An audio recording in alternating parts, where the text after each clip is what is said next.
So because people have asked me several times to make a fucking rune guide, I have decided I will finally take like, what, 10, 20, 30 minutes of my day to make a rune guide. So, here. Standard runes I take are just Conqueror with Triumph, fuck Presence of Mind. Even in lane, I don't take Presence of Mind. Just buy a goddamn Doran's Ring and you have enough mana. I don't know how Gwen mains actually run out of mana, because literally it takes like 80 to clear a wave efficiently. Even if you're trying to fast push, that only extends to like 115, and that's not a lot of mana. She's got like 450 or some shit. I don't even pay attention to the mana bar at all in fights, because I almost never have had a mana problem.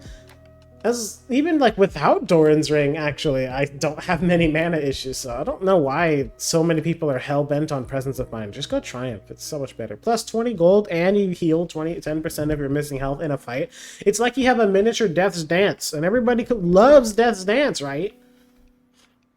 As for Legend, I actually have been going Alacrity more often because they nerfed how Tenacity like stacks and shit. So I don't go Legend Tenacity as often anymore. But if I see they have, you know, a Mumu, Gragas, Jarvan, Scion, plus Ornn, then sure, I'll take Legend Tenacity and even go Unflinching. This one, Unflinching, it's green. But, like, those are the only times I'll ever go that heavy on Tenacity runes, especially because they don't stack as well as they used to. As a matter of fact, direct Unflinching to Legend Tenacity, they no longer really stack well together at all. So you won't get as much value out of it as you used to. And for Coup de Grace, Cut Down, and Last Stand, if there are actually a lot of beefy champions, I might take Cut Down on Gwen. But that's still extremely rare because you get almost the same value on Last Stand.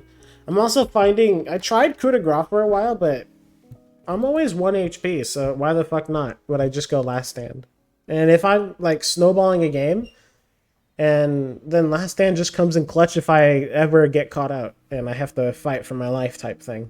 And I like that more than, you know, more properly planned out fighting. So, Last Stand is the rune for me. And that's it for the Conqueror page.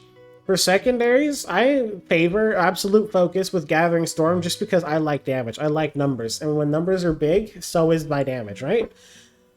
So, let's take Absolute Focus plus Gathering Storm by 20 minutes. This gives you 24 AP. And by the time you're like level 14, this is giving you 25. So you have a total of an extra 49 AP just from these two runes. And that's pretty fucking huge, as long as you're like high HP. Oh, another like a little interaction that I have decided is an interaction with Absolute Focus and Last Stand. It's like, well, if they do bring you below 70% health, you still get a damage amplification from Last Stand, so you're not losing your damage. Your damage stays consistent. Whether that's optimal or not versus like saying, okay, Absolute Focus, full HP, then Coup de Grace for shredding down my enemies, I don't know yet. I haven't actually tested that. I just now thought of it. So we'll see. Another rune I take sometimes is Transcendence. If I feel like I actually will need the extra ability haste. Because like maybe their team's a little flashy, dashy, and dodgy. So I'm like, alright, fuck it. Let's get some haste so I can keep up. Because I'm not a fan of buying Cosmic. Though I've been buying Cosmic Drive a little bit more recently. Because I've needed to... There's too many flashy champions and I need to keep up with them. And for jungling, I always take Absolute Focus and Gathering. Or, if I feel like I need to match the enemy jungler, then I'll take Celerity and Water Walking. Water Walking is also good for taking objectives early because, like, you get the extra damage just for being in water. And since it's a whole fucking river, tons of water, nice little AP boost. Not to mention 25 movement speed, which helps you stick to enemies in the middle of the jungle fight. If you play Jungle Gwen, I actually recommend giving this a shot. I used to do this all the time until I discovered Absolute Focus and Gathering Storm. Because I just want damage numbers. And I feel like if I have good ghost management, I can have ghost every objective team fight, which is what I try to go for. If you're not comfortable with having extra damage because, I don't know, maybe your playstyle for Gwen involves you getting your ass kicked a little too much, you can go with Resolve Tree. And for the Resolve Tree, you know, second win for fighting any champion in top lane that has poke, like Gangplank. Actually, I think that's, yeah, Gangplank, Malphite and stuff. Second wind is great. If you don't really need tenacity of any kind, then I'd like to go Overgrowth. And if you feel like you're just going to destroy the lane matchup, especially for top lane, I would take Demolish. I actually don't take it often because I'm always going the sorcery page, even in top lane. But you could take Demolish and just destroy the turrets, get those plates ASAP, especially if you're up against, like, I don't know, an Ornn. Because you're not going to really kill Ornn if they aren't stupid. So you'll be able to push the wave in, and you can, like, get a Demolish proc and get out, which will help you stack up the plate gold and give you a chance to snowball. If you're an Inspiration fan, I would recommend it for laning.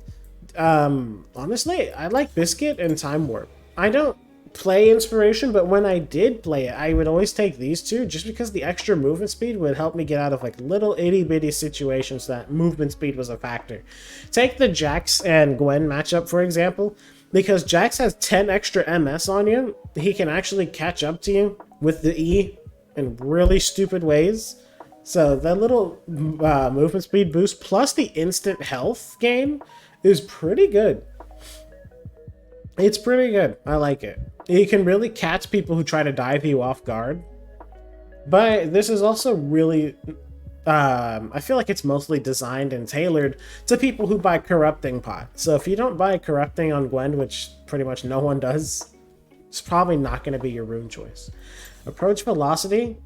I've tried this a few times and it didn't work very well.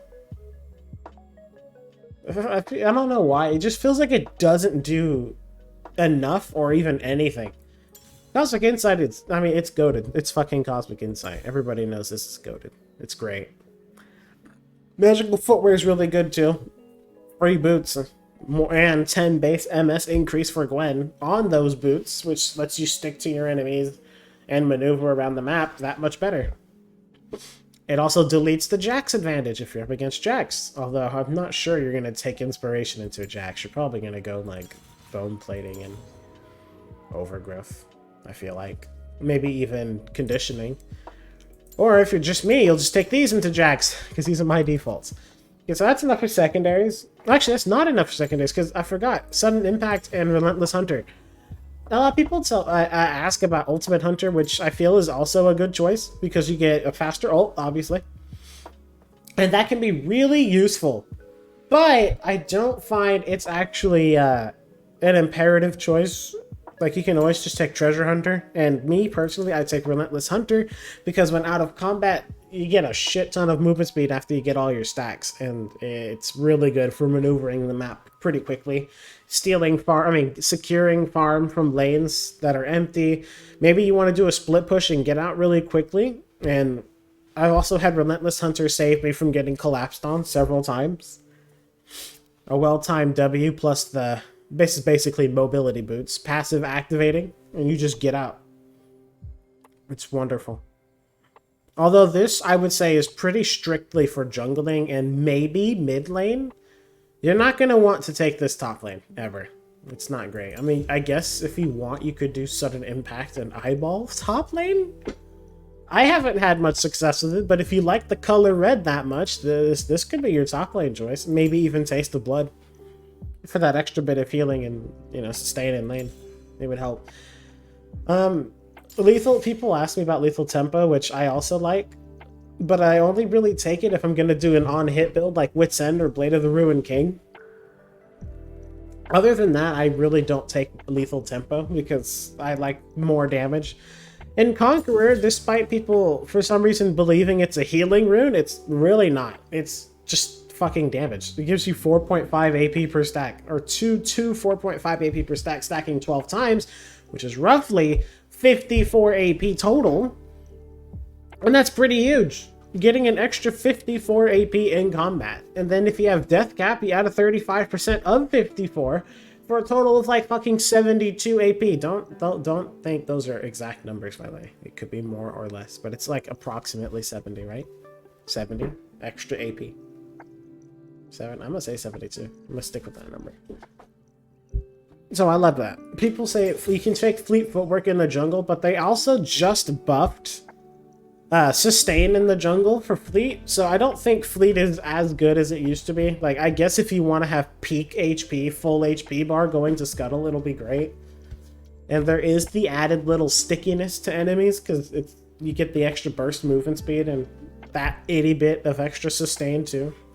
But I don't think it's worth taking over Lethal or Conqueror for combat purposes.